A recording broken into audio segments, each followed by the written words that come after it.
Assalamualaikum and everyone. Kali ini aku akan jelasin kepada teman-teman hal dasar terkait Smart Object Photoshop. Sebelumnya kan kita telah berbincang terkait jenis-jenis apa aja jenis layer yang ada di Photoshop. Dan juga ada perbedaan antara pixel layer dan juga Smart Object. Kali ini akan aku jelasin hal yang sangat dasar nih terkait Smart Object. Jadi di dalam sini kan kita sudah ada dua gambar. Objek kanan dan kiri ini masih pixel layer atau layer yang masih biasa gitu teman. Jadi ketika kita ingin kita buat menjadi smart object, kita perlu menekan pada layernya, pilih layer yang kepengen jadi smart object ya, terus kita bisa klik kanan. Nanti akan muncul tulisan convert to smart object. Kita perlu menekannya dan nanti akan layer tersebut akan menjadi smart object. Jadi di kanan ini teman-teman bisa melihat ya. Di sini smart object kita ada tanda yaitu gambar kertas kecil di pojok kanan bawah. Nah, ini menandakan bahwasanya ini sudah menjadi smart object. Jadi teman-teman pasti akan menanyakan benefit apa aja yang bisa kita dapatkan ketika objek kita udah menjadi smart object. Jadi untuk benefit pertama yaitu kita itu bisa mempertahankan gambar ketika sudah diperbesar dan diperkecil kembali. Jadi teman-teman bisa fokus di sini ya teman-teman. Di sini kita ada dua objek, kanan dan kiri ini berbeda. Yang kanan ini sudah kita ubah menjadi smart object, sedangkan objek kiri gambar kita masih menjadi pixel layer. Jadi kita coba ya agak mengetahui perbedaan di antara keduanya dengan jelas. Coba kita blok terlebih dahulu kedua objek tersebut. Terus kita pencet Ctrl T agar kita bisa mentransformnya, agar kita bisa mengecil dan memperbesarnya. Kita kecilkan terlebih dahulu sampai kecil banget. Oke, terus kita oke atau bisa menekan tombol enter. Terus kita kembalikan lagi dan Ctrl T, kita besar kembali. Kita perbesar dan kita tekan OK. Atau pencet di enter. Teman-teman bisa mengetahui ya, di bagian kanan ini yang smart object sangat mempertahankan kualitas di awal gambarnya. Jadi ketika kita udah mengedit perbesar, perkecil dan ataupun ditransfer yang lainnya, itu kita itu objeknya tetap mempertahankan kualitasnya. Karena smart object ini bersifat seperti itu. Sedangkan kalau yang di bagian kiri pixel layernya itu sudah menjadi hancur. Kenapa? Karena pixelnya sudah tidak bisa mempertahankan gitu. Jadi kalau teman-teman ketika ingin mengubah mentransformnya, ditolong untuk mengubahnya menjadi smart object agar objek tersebut tidak menjadi blur seperti ini ya teman-teman. Untuk benefit kedua yaitu kita bisa meringkas dan menyatukan layer tanpa menghilangkan objek aslinya. Bahkan kita bisa digunakan untuk filter gitu teman-teman.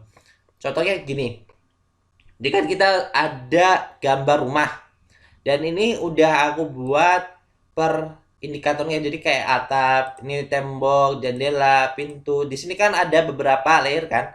Ada hitungan 1 2 3 4, ada 4 layer. Dan ketika kita ingin menggabungnya menjadi satu gitu, kita bisa menggunakan smart object. Dengan cara kita blok terlebih dahulu semuanya dengan menekan shift ya dari atas, terus kita mencet tahan shift, terus kita tekan ya di bagian bawah ini, di bagian atap.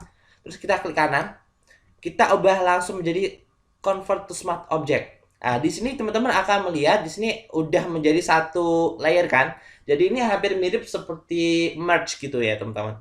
Kalau merge itu bedanya ini akan teman-teman ketahui. Kalau merge itu menjadi satu kesatuan dan di dalamnya itu emang menjadi satu gitu. Sedangkan kalau misalkan kita jadikan convert to smart object-nya, kita itu kayak menjadi satu kesatuan, tetapi ini tetap mempertahankan kualitas dari sebelum-sebelumnya. Jadi tetap kayak apa ya? Seperti kayak layer di dalam layer gitu. Caranya untuk menampilkan kembali yang layer-layer sebelumnya, teman-teman bisa menekan klik 2 kali pada ini ya di klip thumbnailnya. Dengan klik 2 kali, nanti akan muncul kanvas baru ya, yang isinya itu gambar-gambar yang kita jadikan di sini tadi ya teman-teman. Jadi itu seperti satu kesatuan, tetapi masih mempertahankan objek yang sebelumnya gitu. Nah, itu keunggulan dari Smart Object. Bahkan kita bisa menjadikannya sebagai filter. Maksudnya menjadi filter tuh gimana ya? Jadi kayak gimana ya? Ini kan warnanya ini oranye ya, misalkan di bagian tembok. Warnanya oranye. Aku ingin mengubahnya gitu. Dengan cara menggunakan blending option dengan cara ini ya teman-teman. Klik kanan pada ini layer, nanti ada blending option. Teman-teman bisa memilih tersebut. Terus kita ubah warnanya dengan menggunakan color overlay. Ini misalkan aku ubah jadi warnanya hijau. Nah, terus aku oke.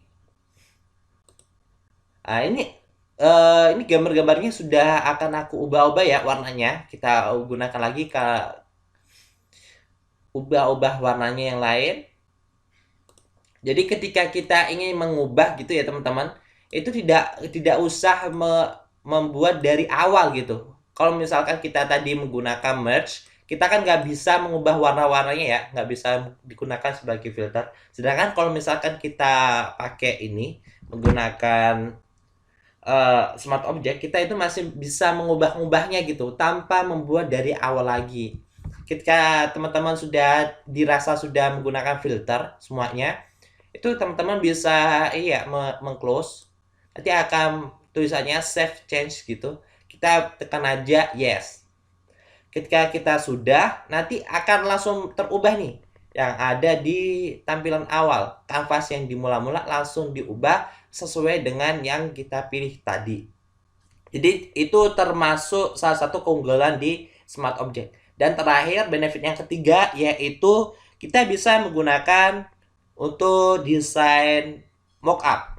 Jadi teman-teman, apa itu mockup ya? Jadi mockup itu ketika kita kayak apa ya? Suatu desain kita bisa langsung mengubah-ubahnya gitu teman-teman. Biasanya digunakan kayak teman-teman ada gambar billboard seperti ini ya. Terus teman-teman kepengen naruh gambar teman-teman di sini. Jadi caranya gimana ya? Cara untuk membuat mockupnya, kita pakai shape tool ya. Kita pilih rectangle tool. Kita buat kotak terlebih dahulu. Terus ketika sudah, teman-teman coba mungkin bisa dipilih warnanya ya agak berbeda dengan yang ada di bawahnya. Mungkin kita ganti warnanya hijau.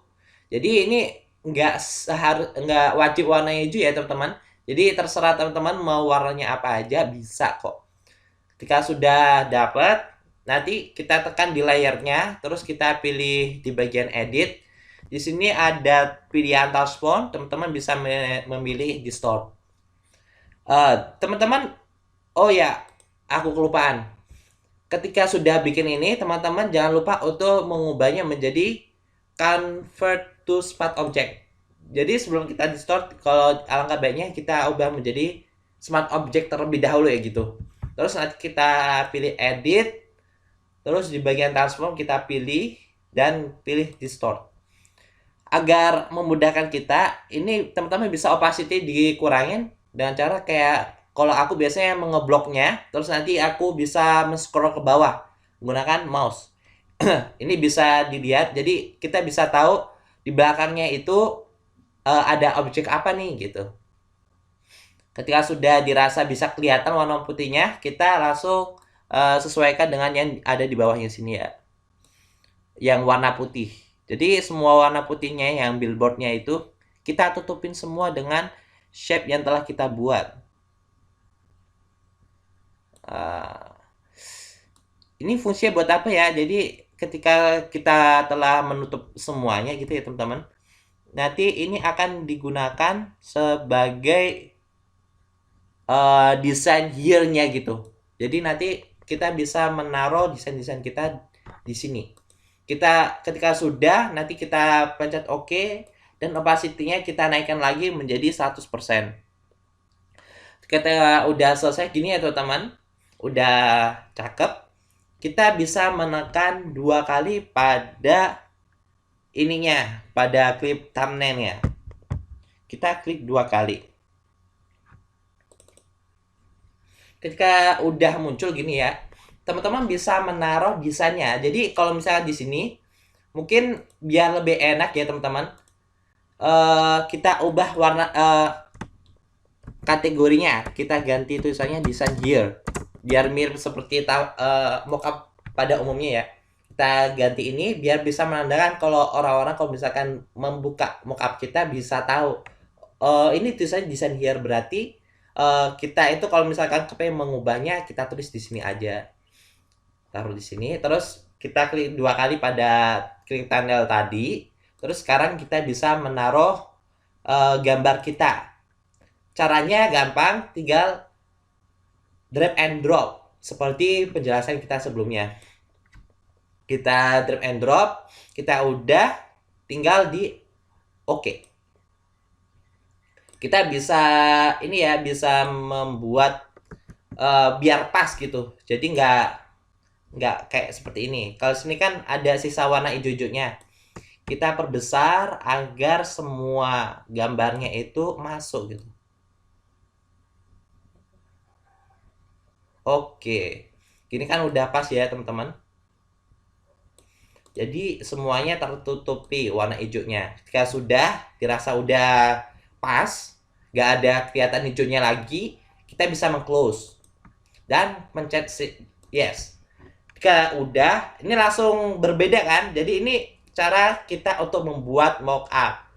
Apalagi teman-teman kalau misalkan ingin membuat billboard ya. Jadi kalau misalkan kepingin tahu apakah ini pas ya atau cocok di billboard, teman-teman bisa menggunakan mockup seperti ini. Sehingga teman-teman bisa ada gambaran gitu untuk desainnya seperti apa gitu. Terus terkadang kita akan menemukan suatu beberapa case ketika kita membuat smart object ya teman-teman. Contohnya seperti ini. Kita kepengen mengeditnya dengan editan destruktif. Misalkan kita kepengen pakai brush. Di sini itu kita nggak bisa. Ada tulisannya this smart object must be restarted before proceeding. Jadi kalau misalkan kita menggunakan smart object ya, kita itu tidak bisa untuk membuat distraktif gitu. Editing yang distraktif seperti ini ya, menggunakan tools di sini itu nggak bisa gitu. Tetapi kita masih bisa menggunakan filter seperti yang pembahasan yang sebelumnya.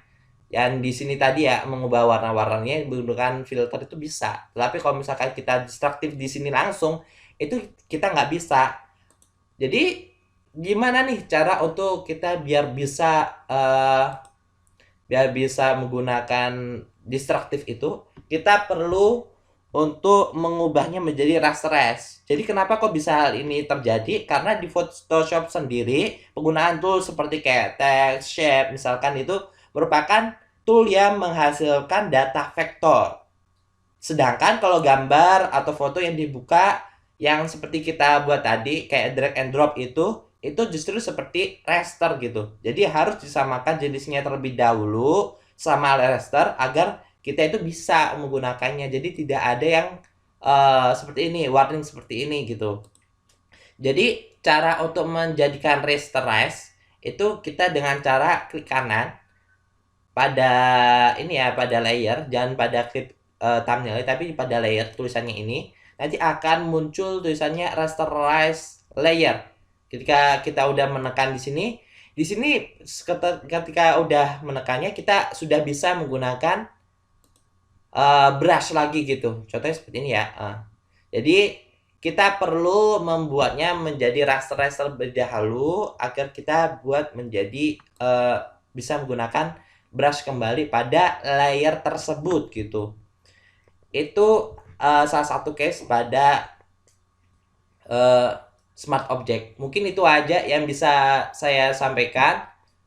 Semoga penjelasan aku bermanfaat untuk teman-teman. Thank you for watching. See you in the next video. Dan jangan lupa, let's try this tutorial.